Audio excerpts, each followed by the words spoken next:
I just want to welcome everyone here tonight. I really want to thank Dr. Henderson always for being such a supporter, and he has so many things going on all the time, but he always makes time for the group and for his patients, and we're very grateful to have him as one of our leaders.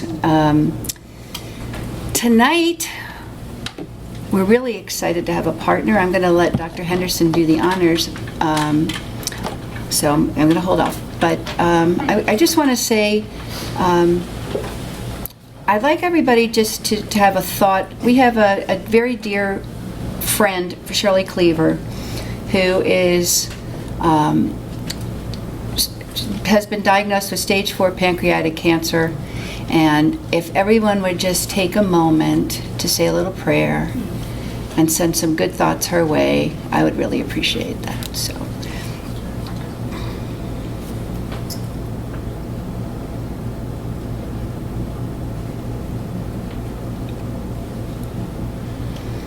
And I just want her to know we're thinking of her. So with that, I'm going to bring up Dr. Henderson. All right. Thanks, Dorothy, and we're very honored tonight to have Dr. Kobe and my colleague, Dr. Rosenbaum, a new colleague, Dr. Narayan, who I'll be introducing, and J.R. Buckland, one of the foremost doctors of physiotherapy in the country, Dr. Pasinki, Dr. Afflebaum, and did I miss anyone? Any of the doctors? And then some of our extraordinary patient advocates. So tonight I'd like to introduce Dr. Malini Narayanan, who's a new colleague extraordinaire, and Malini did a baccalaureate at the University of Massachusetts at Amherst, and then an engineering degree in electrical and computer engineering at MIT, which I don't know what the M stands. I don't know if it's Maryland or at MIT, wherever that is. And then a medical degree at Chicago, her internship and residency at Harvard, and then fellowship in pediatric neurosurgery back at Chicago. And so we felt very lucky to get her to join our group. She's done a lot of research in mitochondria and some Chiari and spine work, and she's very well-rounded. She's won prizes as most compassionate doctor of the year, top doctor, top neurosurgeon, one of the leading physicians in the world, and one of Washingtonian's top doctors. So welcome, Malini. Malini is going to talk about two topics that are really confusing, and they've recently, over the last couple of years, I think there's been a lot of confusion about the issues of intracranial hypertension and spinal headaches, which can occur separately or even together, and they can also be misdiagnosed because there are a lot of other conditions that can mimic intracranial hypertension. So Malini, Dr. Narayanan is going to try to clarify these issues for us. So welcome, Dr. Thank you Narayanan. so much.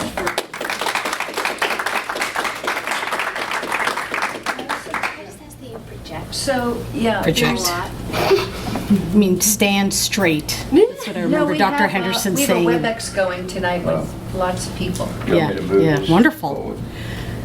Well, the link. Here, let me just Okay. bring this back to the front. I'm not sure how that. I think because it's touch screen, it can just go forward. But Dr. Henderson, thank you so much for such a generous introduction, and I likewise feel honored to be joining Metropolitan Neurosurgery Group with you and Dr. Rosenbaum. It's a real delight.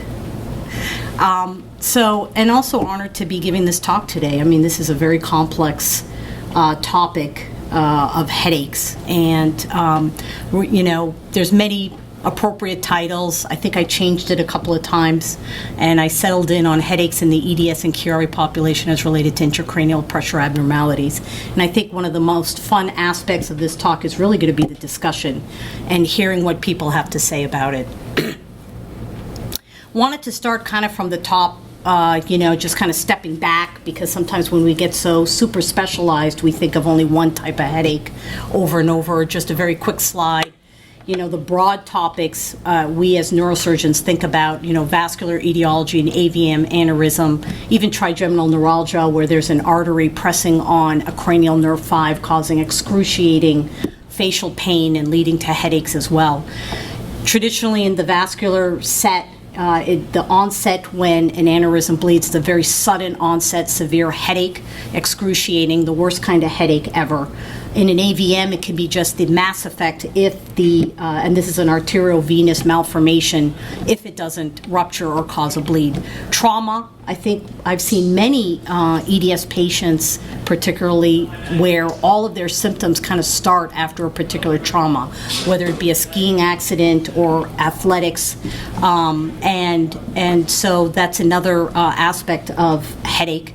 Intracranial bleed, venous occlusion, which we're going to get into with idiopathic intracranial hypertension. Tumors, meningioma is just one that came to my mind, but of course there's a whole slew of tumors that cause a mass effect within the head that then causes many headaches, and that's where the name Pseudotumor cerebri, that is, false tumor, it acts like a mass because you have this horrible headache. Congenital Chiari 1 malformation, hydrocephalus, infection, meningitis, sinusitis. Thinking about the headache in the front, meningitis, you're thinking about nuchal rigidity or very stiff neck. Systemic hypertension, facial muscle contraction, TMJ, toothache, opiate withdrawal even, CSF-related, occult CSF leak, idiopathic intracranial hypertension, hydrocephalus. So the white is kind of highlighted into what we look at or what we think about a lot.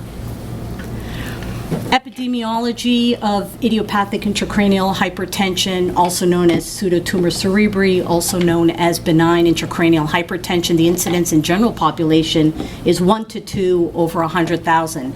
Incidence in obese women of childbearing is 19 to 21 out of 100,000, almost making it 10 times more. Peak incidence is in the third decade. Approximately 40% occur in children, with 90% occurring in ages 5 to 15.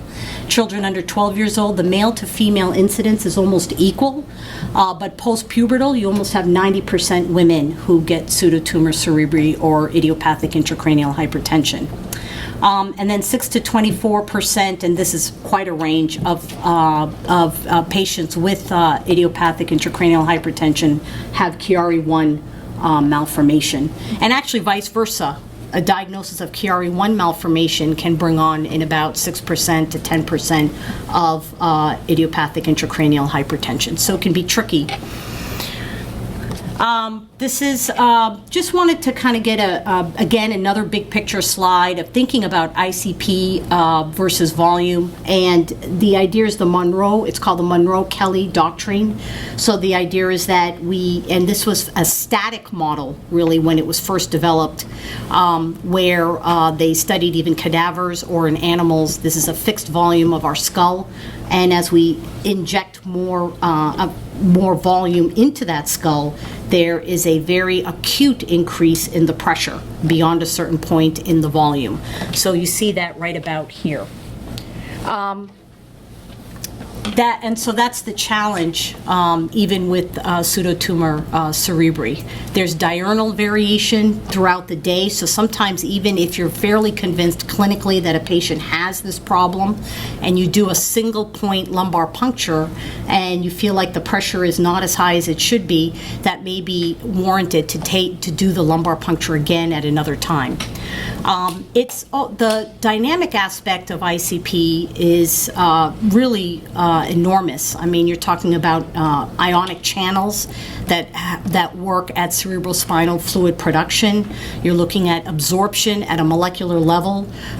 You're looking at flow, venous congestion, which is the blood flow draining out of the brain, the blood flow draining in. All of these work together in a complex, dynamic way to come out with an intracranial pressure that could either be pathologic, that is high, above 20 to 25, or normal. And it's working constantly when we cough, all of us, when we cough, as we know, or when we bear down, our ICPs transiently go extremely high, but nothing happens to us. Not sure. Well. And so, as I alluded, raised intracranial pressure is the diagnosis of idiopathic intracranial hypertension. It's usually greater than 20, but you'd like a pressure greater, even more beyond, like greater than 25. It has to have no evidence of mass lesion on your imaging, no evidence of lesions such as a large stroke or any mass occupying structure or abnormality. No hydrocephalus, that means the ventricles are not large. No infection in the cerebral spinal fluid. When you do that lumbar puncture, you want to send off that CSF for a extensive profile. And no other contributing factors. Pretty basic. I think most people have had this, but your lumbar puncture, a needle into your back between the spinous processes, that would be right along here. When you put that in, you don't want to lose a lot of CSF. You want to make sure, for example, if that patient, in this case, is awake, if they're breathing fast and exhaling, then it's going to artificially bring your pressures low. Similarly, if you do it under intubation or under conscious sedation, you want to make sure that your end-tidal CO2 is not very low. It's in a normal state, between 35 and 45. So there's a lot of factors that go in. In this case, this patient is sitting up, so your pressure would actually be inaccurate, and you want the patient lying recumbent when you measure the ICP.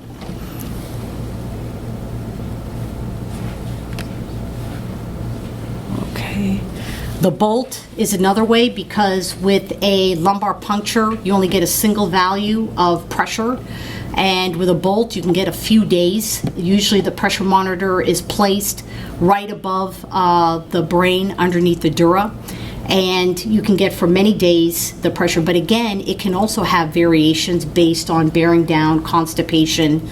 Any of those issues can make those ICPs either go very high or very, and rarely can go very low unless you have an occult CSF leak.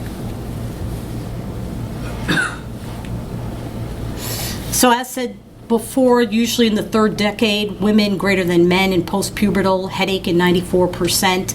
On your the exam or on symptoms, you're going to have visual blurring, eye pain, or even less of vision. You can have tinnitus. It can be pulsatile, a whooshing noise.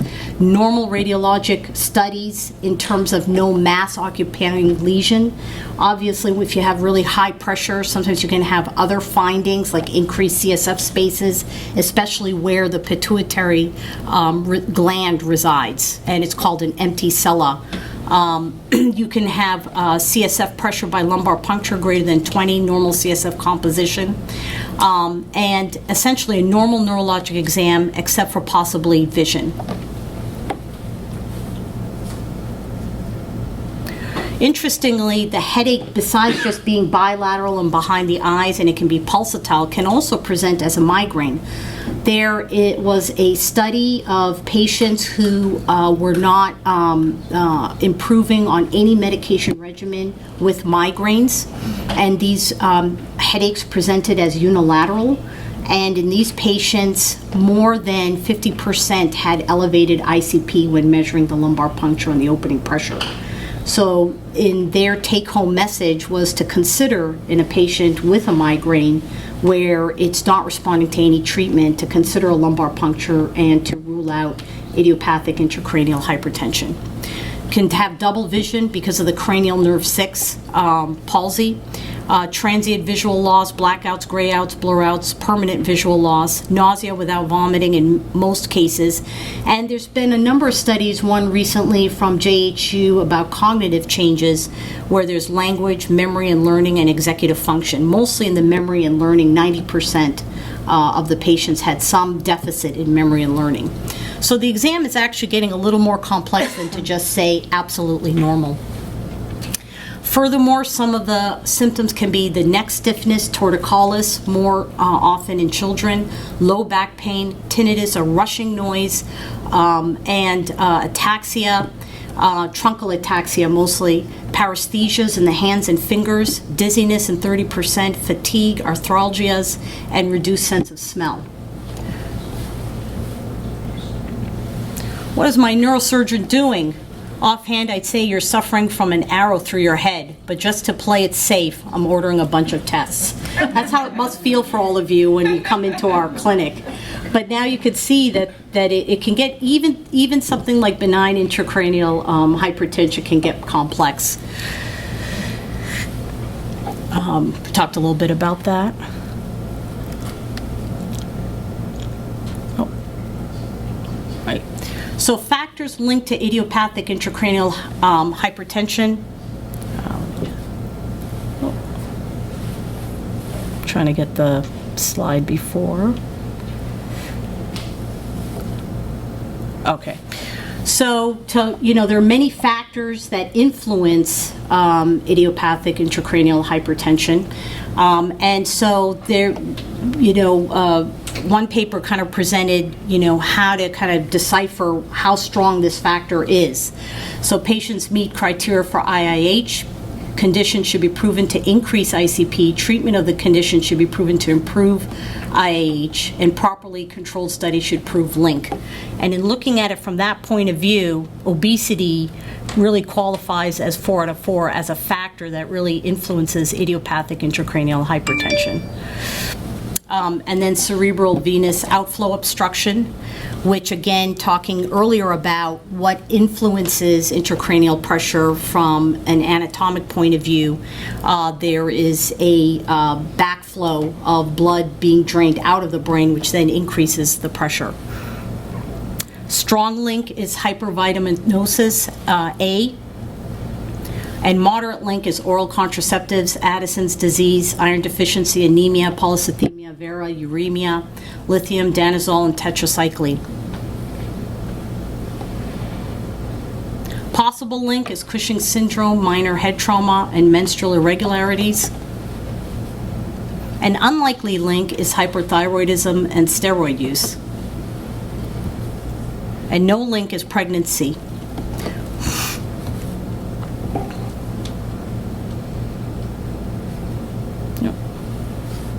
I'm having fun with this touch screen, as you can see.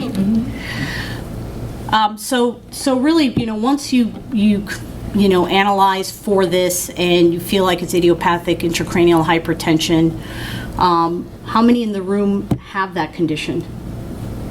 Yeah.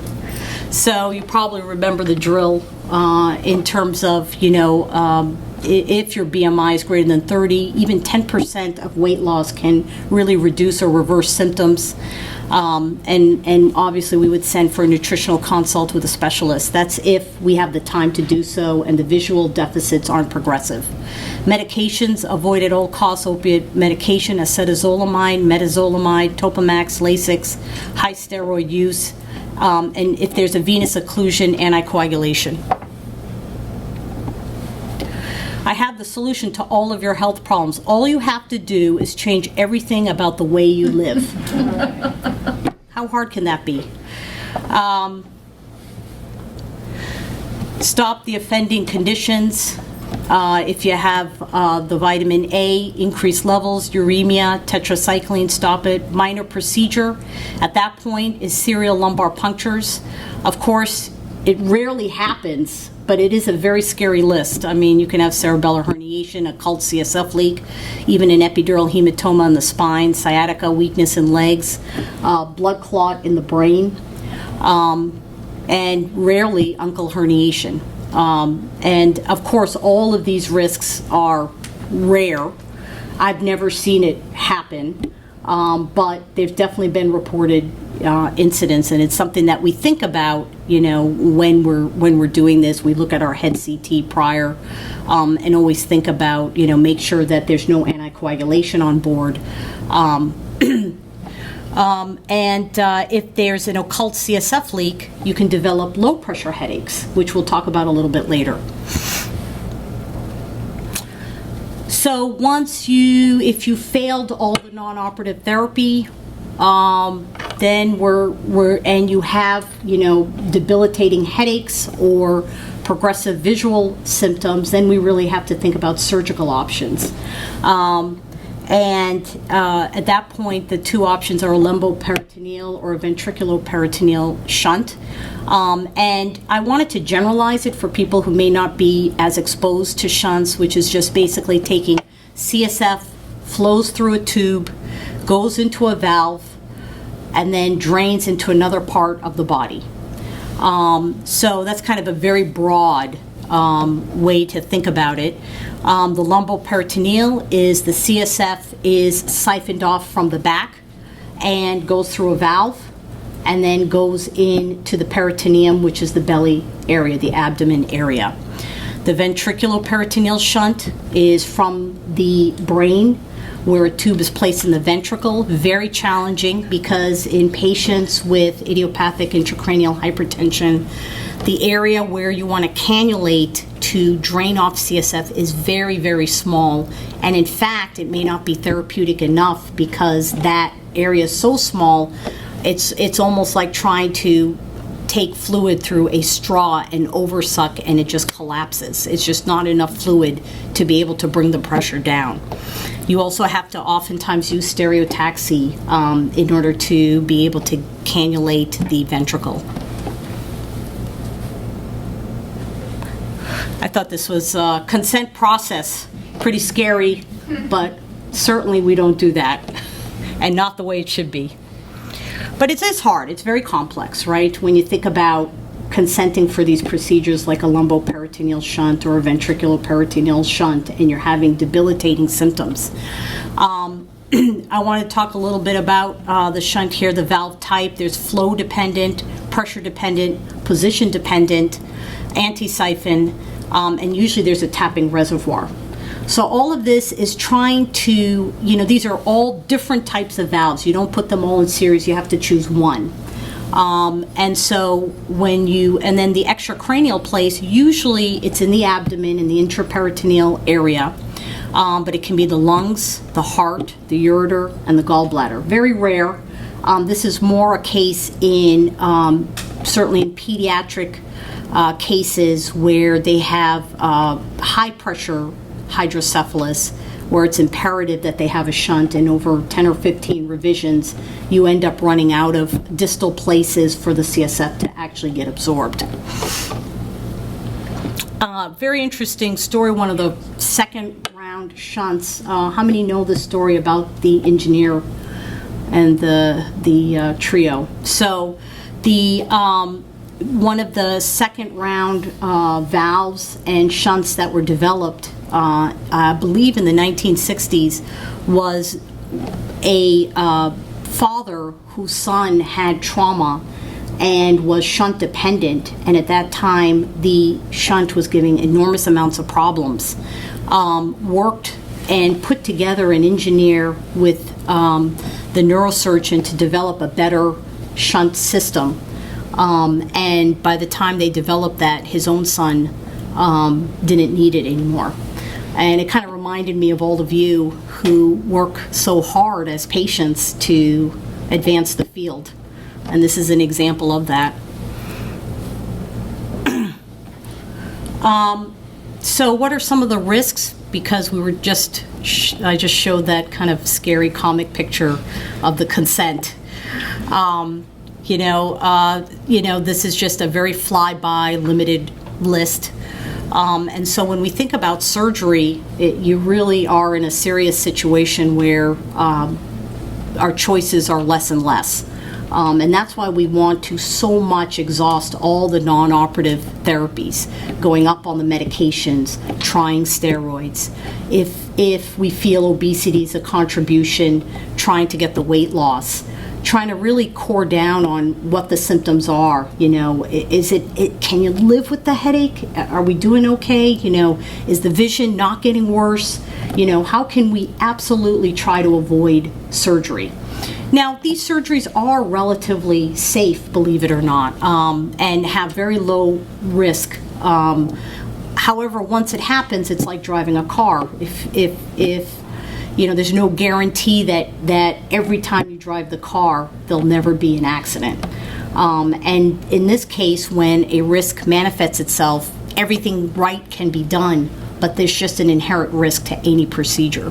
And in this case, infection, is one of the risks, either mostly in the CSF, very rarely in the brain if it's a ventricular peritoneal shunt, or in the extracranial site, such as the peritoneum. Abscesses, malfunction, brain and spinal bleeds. I kind of lumped the risks for both the shunts to make it easier. And even that can rarely cause paralysis or coma. Overshunting with low pressure headaches, which can actually lead to bleeds layering over the brain.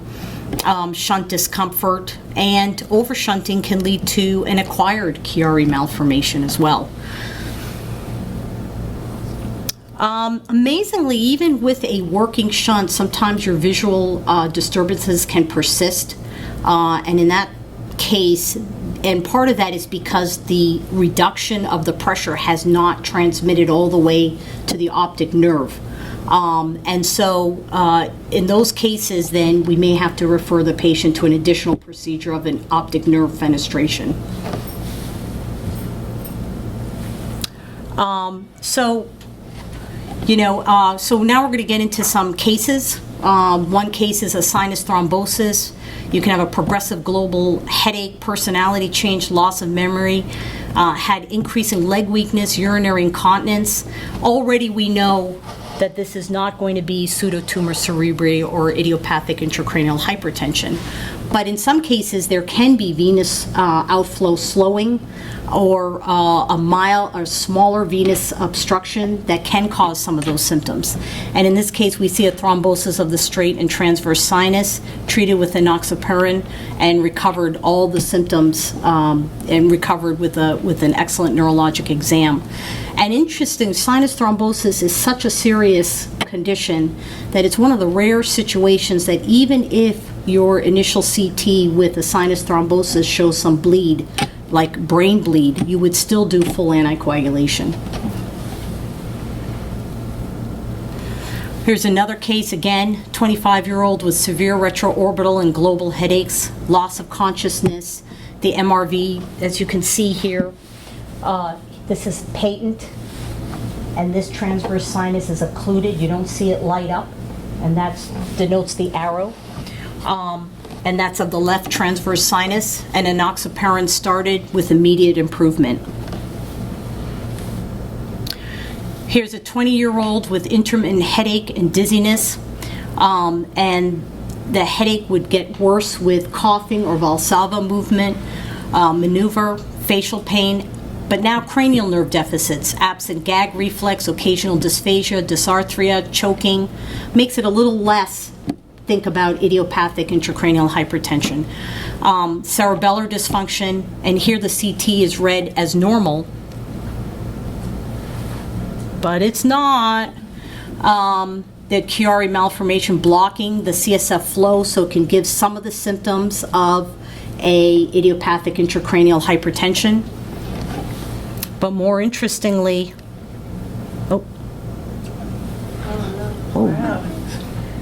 all right. There was also a transverse sinus occlusion with anticoagulation that actually made all the symptoms resolve despite a mild Chiari.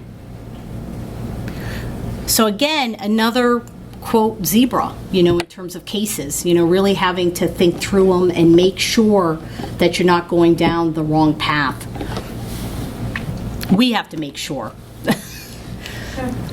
And that's why it can be a tricky diagnosis. I believe this is.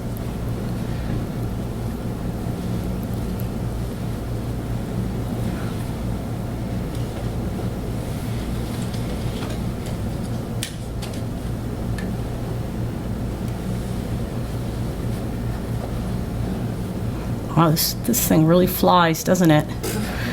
It only flies in one direction, I notice.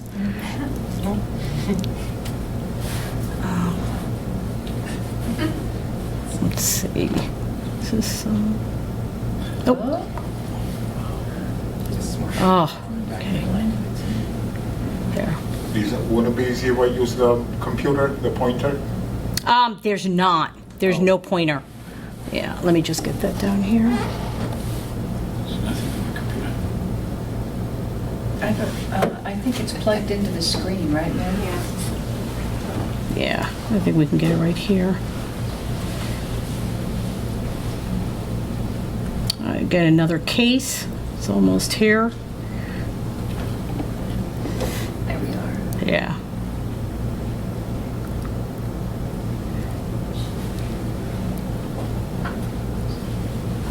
Good. Yeah. Okay. Here's another case, 27-year-old, 10-year status post-decompression for Chiari. 1, complaining of headache and decreased memory.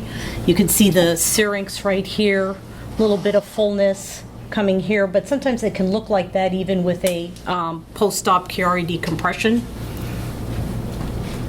CT showed decreased CSF spaces. MRI, MRV was also ordered. And you can see some increased venous and enhancement.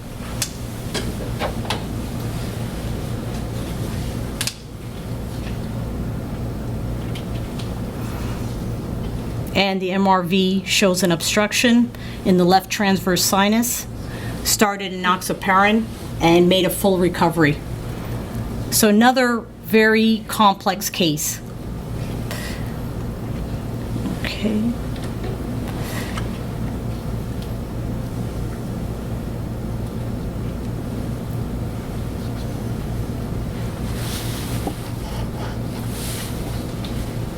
Okay. Is it just pushing it up? Do you want to just check with the gentleman in the back? Maybe he can, Matt? Can you help us just a touch? yeah. I think my touch is too sensitive. It's very linked to my touch. I don't know, you could help me out and maybe turn it as I talk. Oh, I could do that. Could you? It's just that when I touch it, it just goes 4 or 5 slides ahead. Do you know why that would happen? I have no idea. Okay. Yeah, I'm not in the Okay, hospital. good. No. Okay, all right, perfect, sorry. Go ahead. Yeah, try it. Okay. Yeah, so actually that, let me just make sure. I think that's, yeah. Yeah, okay. So we want to, confirmation of cranio-cervical instability. That's another area that we want to always think about in hereditary connective tissue disorder. And it requires dynamic imaging because ligamentous instability is not evident on standard supine images. Here's a woman, this is a different kind of case, 35-year-old woman with severe headaches, global headache, worse lying down, memory difficulties, poor concentration, pulse, synchronous, tinnitus, visual blurring, retroorbital pain, nausea, occasional emesis, neurologic exam normal, no papilledema, and CT brain with and without contrast was normal. Lumbar puncture shows increased pressure. And here in the upright posture, increased flow through the vertebral venous plexus, which is really unusual, and in the supine posture, increased flow in the jugular veins. And here you can see the jugular vein being slightly obstructed right here by the posterior belly, the digastric muscle, and the stylohyoid ligament. And bilateral obstruction of the internal jugular veins may cause collateral flow through the vertebral plexus. Keep going to the next one. So stenting actually improved the flow and can be used to treat the idiopathic intracranial hypertension. There's a 40-year-old woman with severe headaches and nausea. The headache is worse upright, improves when lying down. She gets nausea, vomiting when upright, neck pain, dizziness, and a history of lumbar puncture. What does everyone think that is? Blood pressure. That's right. There you go. So syndrome of low intracranial pressure, intracranial hypotension syndrome, persistent CSF leak with orthostatic headache, nausea, vomiting, neck pain, dizziness, occasional even diplopia, Altered hearing, worse with straining, laughing, coughing, jugular venous compression, and a history of lumbar puncture, trauma, or shunt over drainage, and low pressure on lumbar puncture. Sometimes we've even placed bolts and seen very low pressure when sitting upright in the negative values. I've not always seen, sometimes you can see with that situation when there's been a long leak, increased protein in the CSF as well. And here you can see the CSF increased posteriorly. And the next one. And you can see distended extradural veins because there's a lot more space for the veins to expand because of the CSF leak. Here's a 26-year-old woman with headache, increased head pressure, suboccipital headache, neck pain, interscapular burning, mild deltoid weakness, mild dyspnea, impaired vision, mild gait changes, imbalance, and urinary urgency. You can see on that scan, if you can just, the white is CSF, and nothing's really occluding it in this neutral picture. There's some cerebellar fullness, but I would not necessarily call this a Chiari malformation that would cause a CSF flow obstruction. But when you do dynamic imaging, you get a very different picture. Here is the neutral that we saw in the previous slide, and when in full extension, you can see a CSF flow obstruction at this level.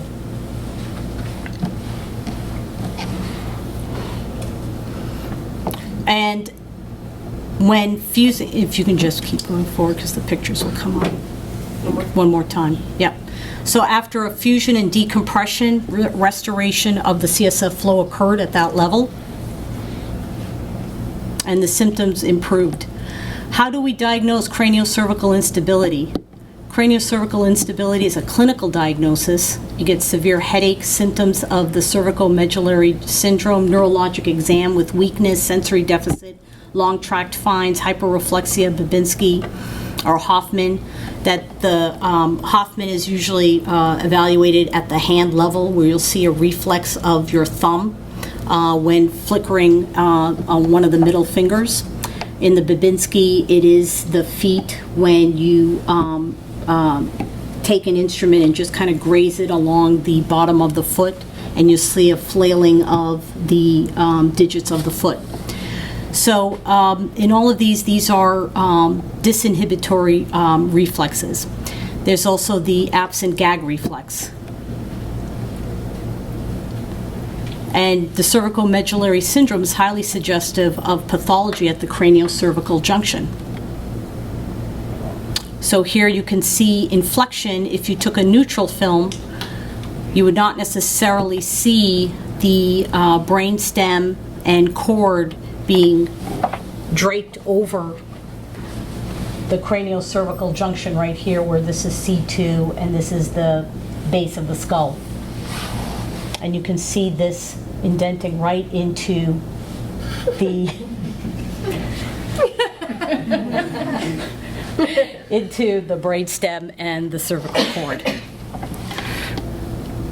And so in neutral, you don't see it, but in flexion, you do. So neutral being on the left and flexion being on the right. Just showing the importance of dynamic imaging. And so here's an example of kind of how this can happen really at any center by bending the head forward and bending it in extension. Occipital neuralgia, often misdiagnosed as tension headache. You can have pain in the upper neck area, occiput and retroorbital. Pain is sharp, shooting, and last seconds are continuous, neurologically intact. And this also can be mistaken, have to think about this in your differential with pseudotumor. You can diagnose it by nerve blocks and see whether this pain will resolve. This is an interesting case of migraines due to patent foramen ovale. So this should not exist. Nope. This patent foramen ovale connecting the atriums. And a case of a woman with EDS, 3 times higher rate of migraines because you're having TIA-like events or even mini strokes. And here's an example of the bubbles passing through the septum. TMJ dysfunction, which we talked earlier, again, another differential to think about. Common causes of headache, TMJ highly innervated, refers to pain in the suboccipital area, temple, eye. Spasms can be in the levator scapulae, worse with brace, chewing, talking, or brace, cervical brace, and even can cause sleep apnea. Mast cell, we didn't talk about kind of systemic reasons, especially in the EDS community where headaches are abundant with mast cell activation. And headaches even due to tethered cord. One half of tethered cord patients report pulling down the back of the head, especially in the traction sign, and the headache worsens with traction, straight leg raising, neck flexion, and moderate severe pain. And vice versa, right? In idiopathic intracranial hypertension, you can have neck pain and back pain. So it can overlap, and that's where diagnosis becomes really important.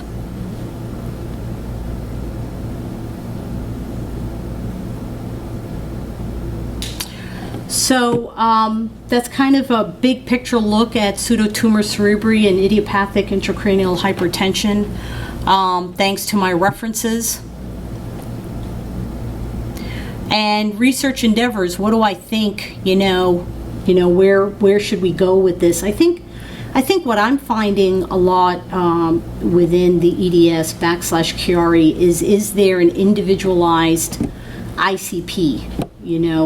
Sometimes when placing the lumbar shunts, the pressure may equilibrate, and even in non-EDS patients, you can have an acute headache for a long time before they equilibrate to the new pressure.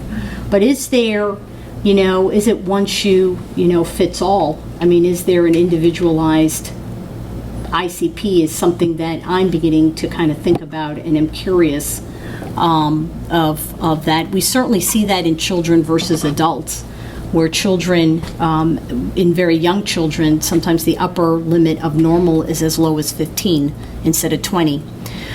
And smart shunts, really waiting for my, ultimate shunt where it can spit out and connect to the computer in a continuous way what the ICPs are. So we can really get a sense of, when does the patient feel good, when does the patient not feel good, because we're really setting the patient almost at a constant pressure. I mean, certainly there are variations during the day due to hormonal, dietary position, etc., Valsalva, so many factors that come in that probably have variation through the day within the high normal and low normal. So it'd be nice to have shunts that can, also diagnose failure, to say, hey, it's not working. I think that's it. So I hope to, continue on my journey as being a doctor, and left it on the good physician treats the disease, the great physician treats the patient who has the disease. And I like that.